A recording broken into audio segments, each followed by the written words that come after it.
ओम शांति। गीता के भगवान सुखदेव शिव बाबा की 22 फरवरी 2022 की मुरली से सबको सुख देने वाले अपने व्यास बच्चों प्रति होमवर्क। आज बाबा हमें उलाहना देते हुए कहते हैं कि स्टूडेंट टीचर को व पढ़ाई को कभी भूल सकते हैं क्या? यहाँ फिर भूल जाते हो। कितनी बड़ी पढ़ाई है, 21 जन्मों के लिए राज्य भाग्य पाते हो। ऐसे स्कूल में कितना अच्छा और रोज पढ़ना चाहिए। श्रीमत कहती है, अच्छी रीति धारणा करो और कराओ। मियाँ मिट्ठू नहीं बनना है, अपने आप से पूछना है। जैसे ये ब्रह्मा सरस्वती श्रीमत पर चलते हैं, ऐसे हम चल रहे हैं, पढ़कर और पढ़ाते हैं। आज बाबा ने हमें टाइटल भी दिया व्यास का।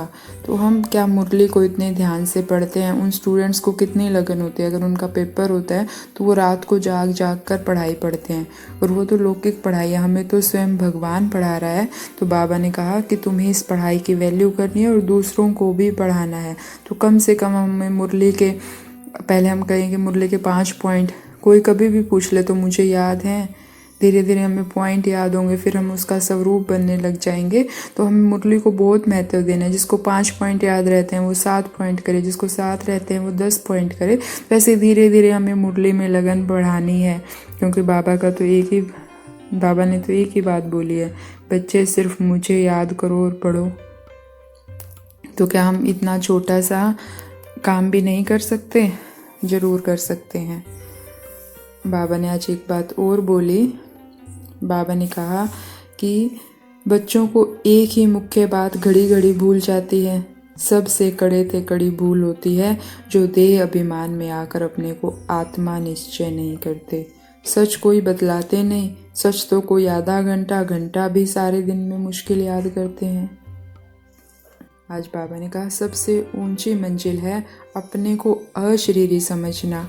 इस देह भान पर जीत पाना, यह सबसे ऊंची मंजिल है।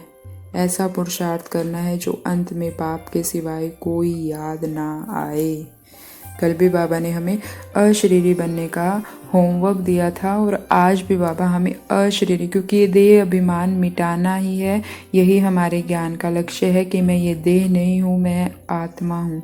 तो दिन में कुछ सेकंड के लिए, हर घंटे में 1 मिनट हम समय निकालें और सब कुछ भूल जाएं। जैसे सब खत्म हो गया और रह गई बस मैं आत्मा, चमकता हुआ सितारा।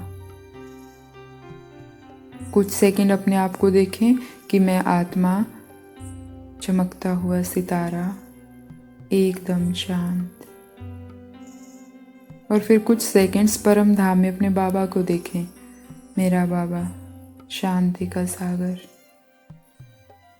एकदम शांत। तो बार बार हमने इस देह को भूलने का प्रयास करें, क्योंकि अंतिम समय में यही पुरुषार्थ काम आएगा। और बाबा ने आज एक खुशखबरी दी। बाबा मानते हैं कि शरीर की याद ना रहे इसमें मेहनत है, लेकिन बाबा ने कहा मेहनत करते करते पिछाड़ी में पास होकर निकलते हैं। तो बधाई हो, भगवान कह रहा है कि जो मेहनत करेगा वो पिछाड़ी में पास जरूर हो जाएगा।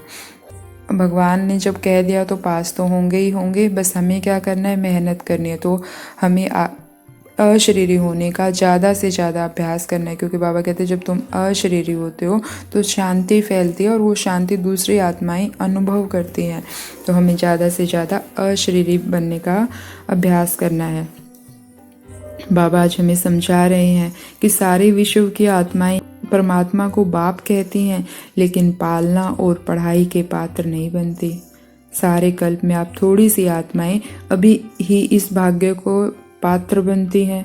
इस पालना का प्रैक्टिकल स्वरूप सहज योगी जीवन है। तो हम कितने भाग्यशाली हैं। पहले तो इसका नशा चढ़ाएं कि सारी दुनिया उसको पिता कहती है, लेकिन वो पिता सिर्फ मुझे पढ़ाता है, मेरी पालना करता है। तो मैं कितनी पद्मा पदम भाग्यशाली आत्मा हूँ। बाबा कहते हैं बाबा बच्चों की मुश्किल देख नहीं सकते, इसलिए सिर्फ कहते हैं स्मृति रखो। स्मृति रखो तो अपने आप समृद्धि आ जाएगी। स्मृति क्या रखनी है? मैं आत्मा हूँ। मैं कैसी आत्मा हूँ? सारा दिन मैं आत्मा इन कानों से सुनती हूँ, लेकिन मैं कान नहीं हूँ, मैं आत्मा हूँ। मैं पैर नहीं हूँ, मैं आत्मा हूँ। सारा दिन मैं ज्योति स्वरूप हूँ, मैं प्रकाश स्वरूप हूँ, मैं शांत स्वरूप हूँ। सारा दिन जब हम इसका अभ्यास करते रहेंगे तो हमें अपना स्वरूप दिखेगा भी और हम उसको अनुभव भी कर पाएंगे, क्योंकि परमात्मा पिता का साथ हमारे साथ है। बाबा ने कहा, जो आत्म चिंतन और परमात्म चिंतन करते हैं वो सदा निश्चिंत स्थिति का अनुभव करते हैं। तो हमें सारा दिन या तो अपना चिंतन करना है कि मैं कौन हूँ, कैसी हूँ मैं, परम धाम से आई थी तो कैसी थी और कैसा बनकर जाना है। और ऐसे ही परमात्मा चिंतन, बाबा कैसा है। तो इतनी सहज युक्ति बाबा बताते हैं, हमें इन पर चलकर अपने आप को पास विद ओनर करना ही है। तो ऐसे ही अब योग बल से अपने सब बंधनों को काटने वाली नष्टो मोहा आत्माओं को ओम शांति। शुक्रिया मीठे बाबा, शुक्रिया।